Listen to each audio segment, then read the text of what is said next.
भगवद गीता में भगवान श्री कृष्ण बताते हैं कि कलियुग में कैसे भगवान को जाने और कैसे उनकी प्राप्ति करे। इस वीडियो में हम अगले अध्याय के बारे में जानेंगे। इस वीडियो से पहले अगर आपने भगवान श्री कृष्ण के पार्ट 1 और 2 नहीं देखे तो आप पहले उसे देख ले, लिंक डिस्क्रिप्शन में है। चलिए शुरू करते हैं। भगवद गीता का 13वां अध्याय क्षेत्र क्षेत्रज्ञ विभाग योग है।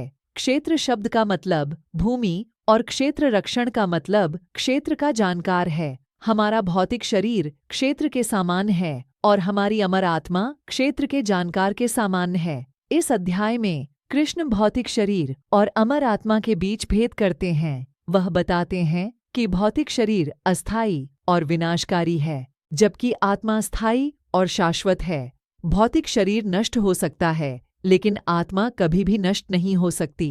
यह अध्याय फिर भगवान का वर्णन करता है, जो कि सर्वोच्च आत्मा है।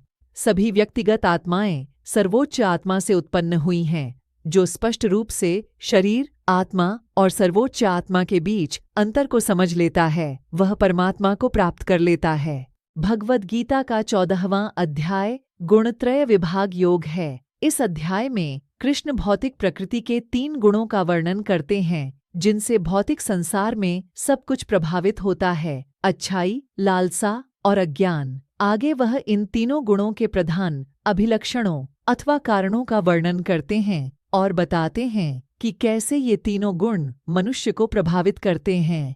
फिर वह ऐसे व्यक्तियों की विभिन्न विशेषताओं का वर्णन करते हैं जो कि इन गुणों पर जीत पा चुके हैं। इस अध्याय के अंत में कृष्ण हमें सच्ची भक्ति की शक्ति का स्मरण कराते हैं और बताते हैं कि हम कैसे भगवान के साथ जुड़कर इन गुणों को पार कर सकते हैं। भगवद गीता का 15वां अध्याय पुरुषोत्तम योग है। संस्कृत में पुरुष का मतलब सर्वव्यापी भगवान है और पुरुषोत्तम का मतलब है ईश्वर का कालातीत और पारस्परिक पहलू।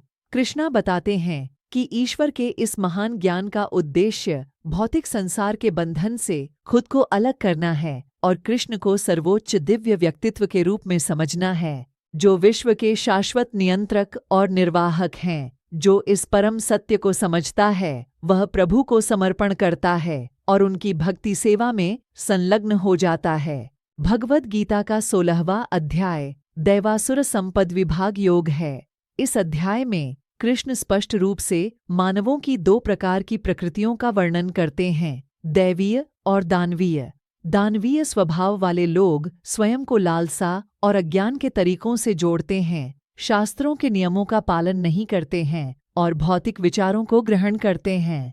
ये लोग निचली जातियों में जन्म लेते हैं और भौतिक बंधनों में और भी बंध जाते हैं। परंतु जो लोग दैवीय स्वभाव वाले होते हैं वे शास्त्रों के निर्देशों का पालन करते हैं, अच्छे काम करते हैं और आध्यात्मिक प्रथाओं के माध्यम से मन को शुद्ध करते हैं। इससे दैवीय गुणों में वृद्धि होती है और वे अंततः आध्यात्मिक प्राप्ति प्राप्त करते हैं। भगवद गीता का 17वां अध्याय श्रद्धात्रय विभाग योग है। इस अध्याय में कृष्ण भौतिक प्रकृति के 3 गुणों से संबंधित 3 प्रकार के विश्वासों का वर्णन करते हैं। भगवान कृष्ण आगे बताते हैं कि यह विश्वास की प्रकृति है जो जीवन की गुणवत्ता और जीवित संस्थाओं के चरित्र को निर्धारित करती है। जो लोग लालसा और अज्ञानता में विश्वास रखते हैं वे ऐसे कार्य करते हैं जो कि अस्थायी और भौतिक फल देते हैं, परंतु जो लोग अच्छाई में विश्वास रखते हैं वे शास्त्रपूर्ण निर्देशों के अनुसार कार्य करते हैं और इसलिए उन्हें स्थायी और अधिक प्रवीण फल प्राप्त होते हैं, जो मन को और भी शुद्ध करते हैं। भगवद गीता का 18वां अध्याय मोक्ष संन्यास योग है। अर्जुन कृष्ण से अनुरोध करते हैं कि वे संन्यास और त्याग के बीच अंतर को समझाने की कृपा करें।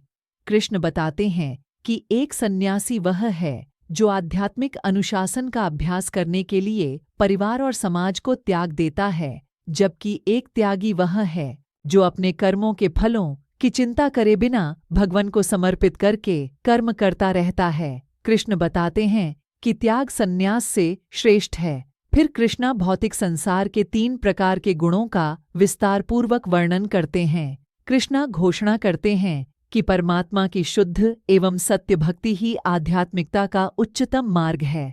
अगर हम हर क्षण उनका स्मरण करते रहें, उनका नाम जपते रहें, अपना सर्वस्व उनको समर्पित कर दें, उन्हें ही अपना सर्वोच्च लक्ष्य बना लें, तो उनकी कृपा से हम निश्चित रूप से सभी बाधाओं और कठिनाइयों को दूर कर पाएंगे और इस जन्म और मृत्यु के चक्र से मुक्त हो पाएंगे।